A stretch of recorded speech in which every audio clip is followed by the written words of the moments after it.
નમસ્કાર દર્શક મિત્રો, હું છું પરમાર અનિશા. તમે જોઈ રહ્યા છો લોક સામના ન્યૂઝ. તો જોઈએ આજના સમાચાર વેરાવળથી અમારા રિપોર્ટર જાવેદ ચૌહાણ સાથે. વેરાવળમાં સમસ્ત મુસ્લિમ સેવા સમાજ દ્વારા નીટ પરીક્ષામાં 500થી વધુ ગુણ મેળવનાર વિદ્યાર્થીનું ભવ્ય સન્માન કરવામાં આવ્યું. પટણી સમાજ બહારકોટ ખાતે યોજાયેલા કાર્યક્રમમાં વિદ્યાર્થીઓને છાલ ઓઢારી, હાર પહેરાવી અને તેમના વાલીઓનું પણ સન્માન કરવામાં આવ્યું. આ પ્રસંગે મોદુસીર, સરફરાજ પટણી, ચૌહાણ મહમદ અસલામ, જૈનબ સફી દલાલ સહિત નીટમાં શ્રેષ્ઠ પ્રદર્શન કરનાર વિદ્યાર્થીઓને અભિનંદન પાઠવ્યા. સાથે જ આલિયા અયુબ મહેક હાલ રશિયામાં MBBSનો અભ્યાસ પૂર્ણ કરી રહી હોવાનું પણ જણાવાયું.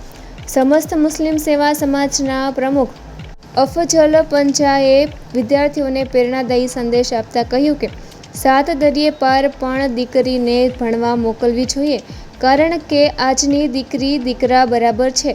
તેમણે વધુમાં ભાવપૂર્વક જણાવ્યું કે મુસ્લિમ સમાજના સર્વાંગી વિકાસ માટે શિક્ષણ સૌથી મોટું શસ્ત્ર છે અને યુવાનો સમય સાથે શિક્ષણ મેળવી આગળ વધે તે અત્યંત જરૂરી છે. કાર્યક્રમમાં ઉપપ્રમુખ હાજી આસિફ ખાન, સમસ્ત મુસ્લિમ સેવા સમાજના હોદ્દેદારો, કારોબારી સભ્યો તેમજ વેલફેર અને મદદગાર ગ્રુપના મિત્રો મોટી સંખ્યામાં ઉપસ્થિત રહ્યા હતા.